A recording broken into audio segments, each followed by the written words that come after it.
Ādama drusku mirdz nogrā rītā vēl spīdošās laternes. Tā ir apsarmojusi un asa. Tagad jau sāka mirdzēt no iekšpuses. Kāds pamodies. Tā jau Zoja.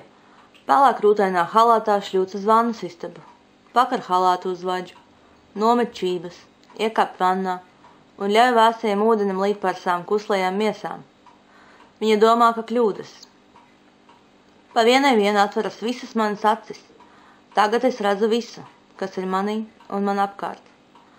Galdnieks Toļa uzvelk skaidām aplipušo praķi un steidz uz trolejbus. Zoja, izgājusi no vannas istabas, sāk vīkšķīties uz tirgu. Pie durvīm zvana kopēji. Atraisītiem matiem, krītot pār rīta drāgnuma trīsošiem pleciem. Es redzu visu, ko viņi dara. Viņu ir daudz.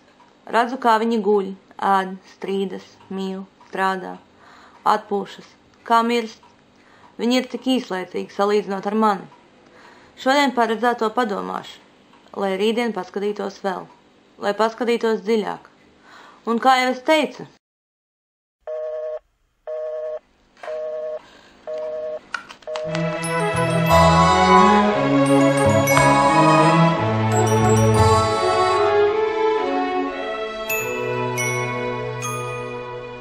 Bērnības upe vēl sidra bolēj, vilni steidz vilni dzīt. Šodien pie Gaujas vai Daugavas ej, atnāksi vēlreiz rīt. Sirdīs no dzimtenes upēmig brīt, skanošas lāses krīt.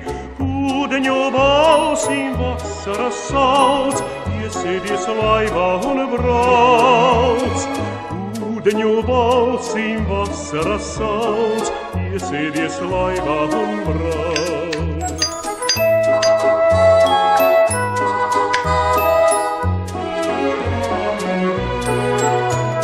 Rīts, kā parasti sācies ar šļūkājošām čībām un drūzmēšanos pie stratēģiskajiem punktiem. Viens no tiem, ne ļoti plašā virtuve, sāk piepildīties dažādām garšām.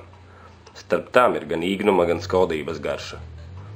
Pēc stundas manī paliek vairs daži. Vienam no viņiem es riebjos, riebuma garša. Viņš domā par kaut ko zudušu un nepilnu, par zaudētu dzīvi un nenopelnītu naudu. Alkatības garša.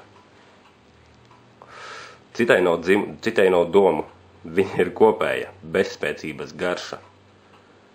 Zoja mazgā grīdu ar terpentīnu. Jā, skuju garša, sājas miesas un netīru matu garša. Atnāca Valdis ar krāsas paiņiem. Svaigi krāsota grīda, kalošu un vaitspirta garša. Es iemigu, pamodos no trokšņa garšas. Jā, atkal stratēģiskā kalkulēšana.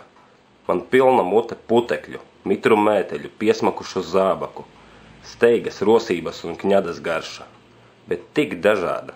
Vienā stūrī salda, citā skāba, vēl citā rūkta. Viņi to nosaka. Viņi paši ļoti stipri garšo. Daži pat pēc pelējuma, bet tāda, kas pretīgāks kā mana brants. Turpretī ir tādi, kādiem gribētu piepildīt sevi pilnu, just, kā viņi kūst uz manas mēles. Lai jums saprotamāk, laimīgi dzīvo. Viņiem ir saticības un labvēlības garša. Un kas nemazāk mums, īstiem namiem svarīgi, saprāta vitamīns. Miera un miega garša ir pārņēmusi mani, gan no iekšpuses, gan ārpuses. Iečīkstas kāda gulta, novērīs viedri, citur ziepes, un es turpinu izgaršot miegā, savā un viņu miegā. Un kā jau es teicu,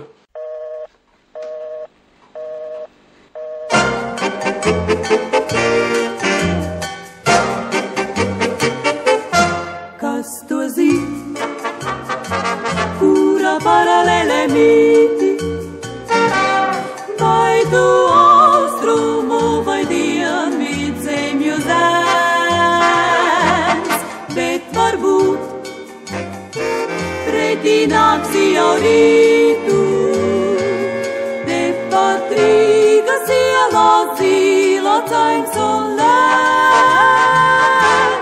Mīļais draugs, to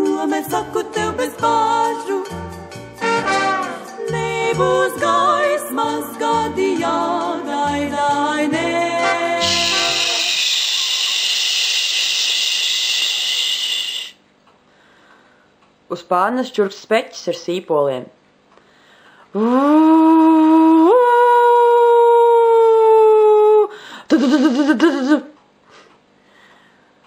Atkal ūdens cauri simfonija. Atkal soļi, atkal klauds durvis, atkal kāds sarunājas. Atkal viens un tas pats. Es dzirdu vienu un to pašu ikdienas. Sadzīves parastie trokšņi. Jūs domājat, ka tie man apnikuši? Nebūt nē, jo tie ir mani.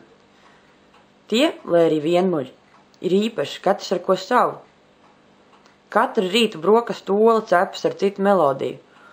Katrs labdien, lai arī ir tas pats labdien, ir pavisam cits labdien, un viņi visi man mēgi trīc no tājā.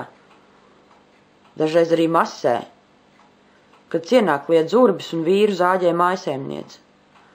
Masāža man arī patīk, vienīgi durvju ciršana drusku sāp. Jums tā laikam būtu pļauka. Plakšs pa vaigu nošvīkst svilpjot. Blaukt ar durvīm nodārt gaitenī un istabās. Bzzz.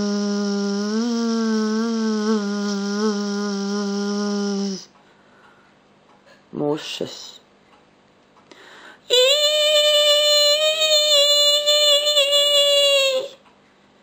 Odi. Plakt, plakt, plakt. Slepkavības. Ai, nē, laikam gluži pretēji par donu mani. Bet kā jau es teicu,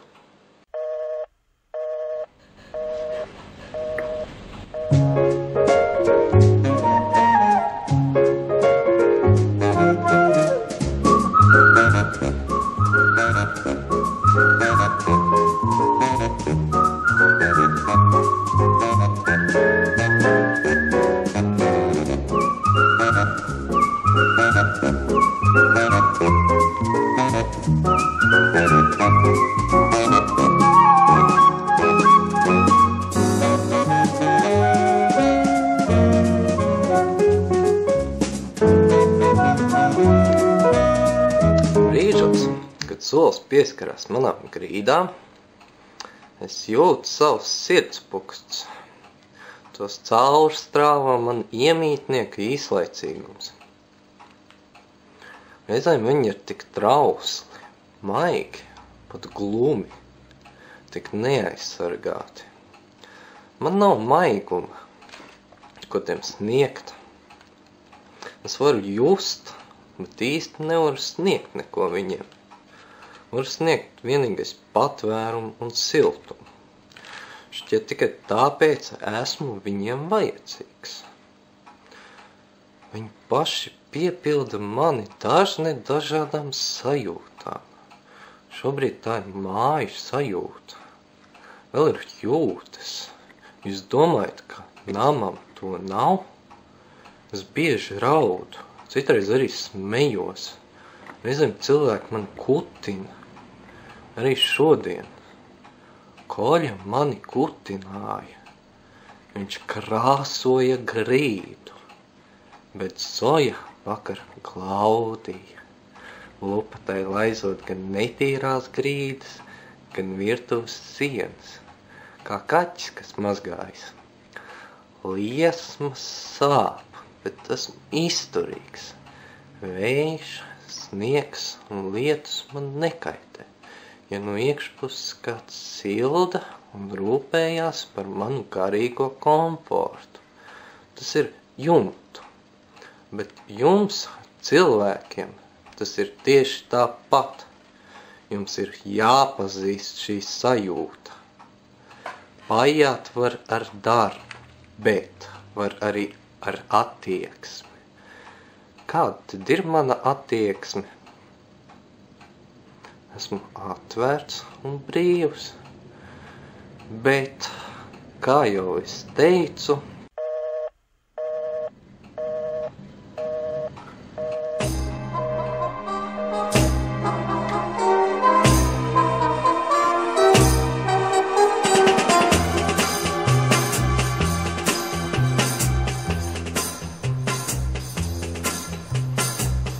man jau bērnībā draugi teica, tā esi gluži kā leletu. Dēļi. Veca krāsa, svaiga krāsa, putekļi, naglas, krīts un kaļķis, tapetes, smaržo, saplāksnis, stikls, eļļa, smaržo, virtuve smaržo, istaba, gaitenis, tolete, smaržo. Arī viņi smaržo, bet viņu smaržā ir dzīva un nepārtraukti mainās. Tāpat kā viņi paši, viņu rīcība un savstarpējās attiecības.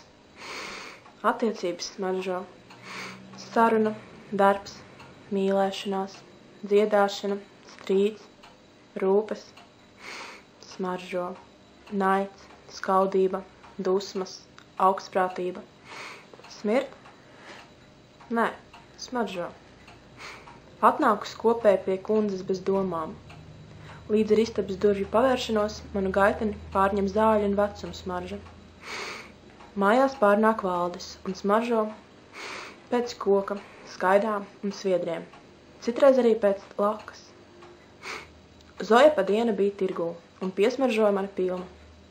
Sākumā ar mēteli apmesdama gan gaļas, gan dārzeņu paviljonu, tad no sāņiem izsaiņodama meža un dārza smaržas, piena un zivju, un drusku arī nāves smaržu. Zoja mums vispār īpaša arī smaržo. Vissliktāk smaržo vienaldzība. Un kā jau es teicu,